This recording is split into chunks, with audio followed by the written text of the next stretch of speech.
एक बुढ़िया खत लेके दौड़ी, देखा लड़का शूट बूट में है, पढ़ा लिखा लड़का होगा। बेटा बोला कि बेटा ये खत मेरा पढ़ दो जरा सा, क्या लिखा है। ये लड़का खत को खोला और खोल के देखने लगा, देखते देखते रोना शुरू कर दिया, सारों कतार रोने लगा। बुढ़िया घबराई कि लगता मेरा बेटा को कुछ हो गया, बुढ़िया रोने लगी। अब वो बुढ़िया के साथ बुढ़िया की बेटी आई, वो रोने लगी।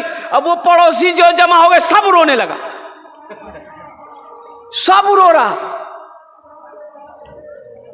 तो सब पूछा कि भाई इसमें लिखा क्या है। बेटा बीमार हो गया कि मर गया, तुम रो कह रहे हो।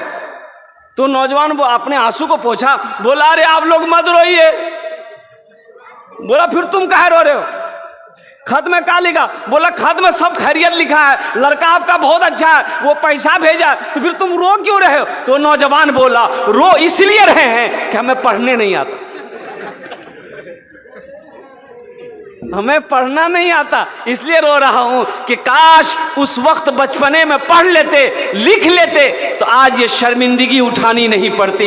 इसलिए मैं अफसोस से मैं रो रहा हूं कि काश मैं पढ़ा लिखा होता तो इस खत को पढ़कर आपको सुना देता। इसलिए मेरे नौजवानों, मेरे बच्चों, तालीम हासिल करो। एक बात याद रखना, बगैर तालीम का कोई गुजारा नहीं है। इल्म नहीं है, अच्छा बगैर इल्म का आप खुदा को भी नहीं पहचान सकते ना, अल्लाह को नहीं पहचान सकते आप। अल्लाह का पैगाम क्या है कि इतनी मोटी किताब, इतनी मोटी किताब, इतना वो समझ लीजिए कि पैगाम वो जो है, इतना बड़ा पैगाम अल्लाह ने जो भेजा है कुरान की शक्ल में। भाई कभी आपने कोशिश किया कि भाई इसको हम सुने तो सही, अल्लाह का पैगाम क्या है। अच्छा एक बात बताइए, जमीन के बारे में अगर आपको कोई कागज मिल जाए पूर्णिया से, इंग्लिश में लिखा हो कि आपके जमीन कहीं से कुछ गलत है, ये जमीन आपको छोड़ना पड़ेगा, वो कागज आपके हाथ में मिल जाए तो आप क्या कीजिएगा, वो कागज को पढ़ा के सुनिएगा कि नहीं छोड़ दीजिएगा। बोलिए भाई, सुनिएगा ना। कोई दलील अगर गड़बड़ा जाए जमीन का तो फिर आप कितना परेशान होइएगा। ये वकील को पकड़ो, वो मुंशी को पकड़ो, ये पढ़ा लिखा को पकड़ो, ये मास्टर साहब को पकड़ो। अरे जल्दी हमको सुनाइए इस पेपर में लिखा क्या है। जमीन वाली बात है, संपत्ति वाली बात है, दौलत वाली बात है, खेत वाली बात है। जरा हमको इस पेपर को पढ़कर सुना दीजिए कि आपने कभी सोचा कि अल्लाह ने जो ये कुरान भेजा है इसमें क्या अल्लाह का पैगाम है, क्या अहकाम है। कभी आपने कोशिश किया दरअसल पढ़कर, पढ़ने नहीं जानते तो सुने तो सही क्या लिखा है, कभी कोशिश किया। अल्लाह पूछेगा नहीं भाई, अल्लाह पूछेगा कि नहीं भाई। कुरान का हक यह है कि उसकी तिलावत किया जाए, उसके ऊपर में अमल किया जाए। कुरान का हक यह है उसको पढ़ा जाए, उस पर अमल किया जाए।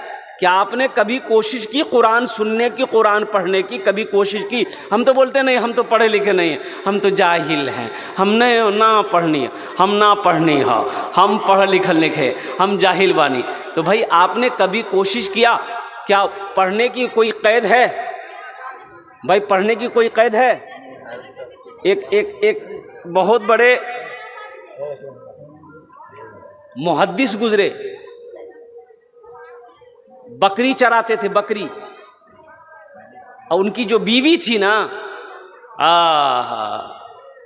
बड़ी गर्म मिजाज की थी, वो अहमियत ही नहीं देती थी। ये जाहिल थे, बेचारे जाहिल थे, बकरी चराते थे, उसी से घर की परवरिश होती थी, रोटी रोजी का, लेकिन बीवी अहमियत नहीं देती, बड़ी दिमाग की गर्म।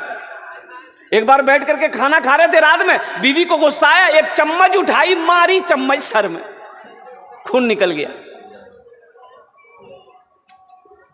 बड़ा गुस्सा आया, लेकिन गुस्सा तो आया लेकिन कुछ कर नहीं सकते।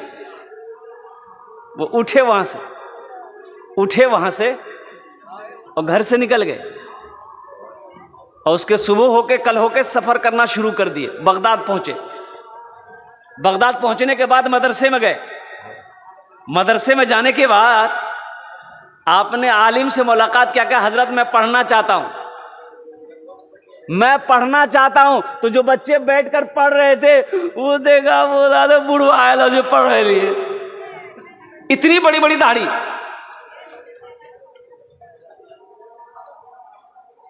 इतनी बड़ी बड़ी दाढ़ी थी। तो उलमा पूछे कि तुम कुछ पढ़े लिखे हो? बोला कुछ नहीं, अंगूठा छाप है, हम इब्तदाई तालीम शुरू करेंगे, अलीफ बा से पढ़ेंगे। नहीं, बोला ठीक है। फिर शर्म आई, निकल गए मदरसे से। प्यास लगी, एक कुएं के पास गए, देखा एक औरत पानी निकाल रही थी, रस्सी डोल से, रस्सी से कुएं से पानी निकाल रही थी। तो देखिएगा वो रस्सी के घिसने से वो जो कुएं का पाट होता है ना, पत्थर का होता है ना, वो उसमें निशान लगा हुआ था। तो बुजुर्ग को समझ नहीं आया। ये अल्लाह वाले ने पूछा उस औरत से कि बेटी ये निशान कैसा निशान है? किसी ने काट दिया पत्थर को? बोला नहीं बाबा, हम लोग रोजाना पानी निकालते हैं ना, ये रस्सी के घिसने की वजह से, रस्सी के सटने की वजह से ये पत्थर में निशान पड़ गया है।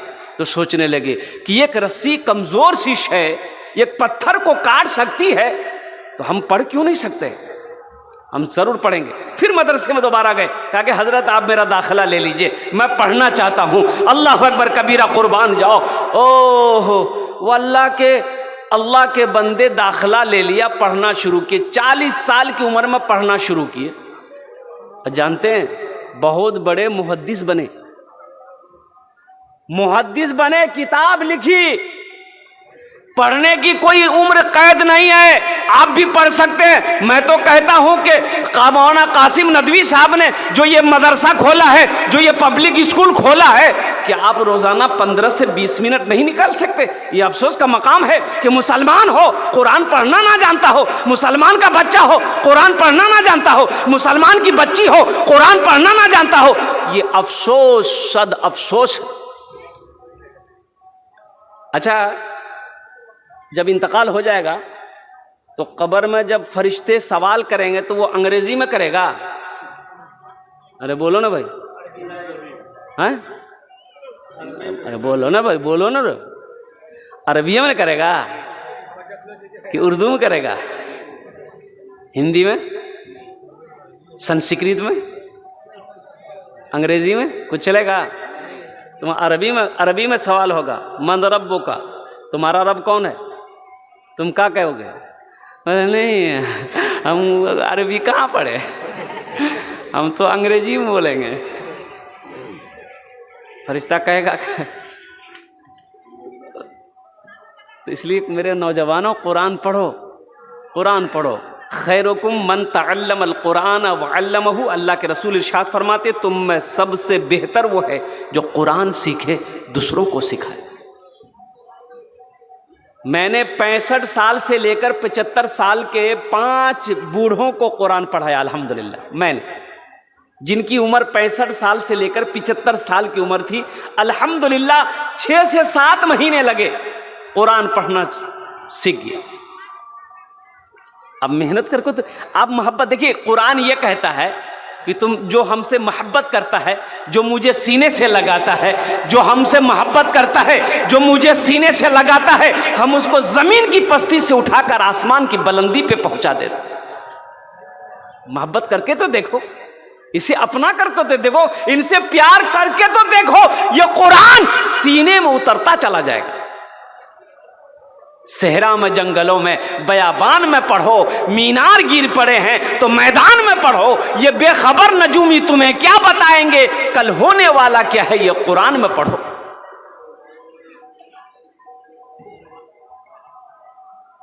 दुनिया कुरान को पढ़कर साइंसदान बन गई। लोग कुरान की उंगली पकड़कर चांद पर पहुंच गया, और कुरान मेरे लिए आया था।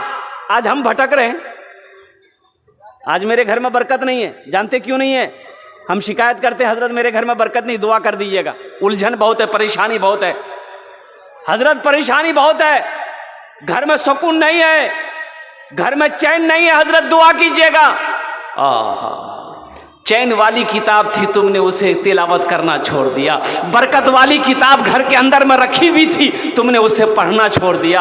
अल्लाह अकबर कबीरा। इसलिए मेरे भाइयों, मेरे नौजवानों, मेरे बच्चों, मेरी माँ बहनें जो यहाँ पर आई हैं, मैं उनसे भी गुजारिश करूँगा कि खुद कुरान पढ़ो, अपनी बेटियों को भी कुरान पढ़ाओ, अपने बेटों को भी हाफिज आलिम बनाओ, अपनी बेटियों को भी आलिमा बनाओ। तो इंशाअल्लाह नौजवानों पढ़ोगे कुरान? भाई कुरान पढ़ेंगे?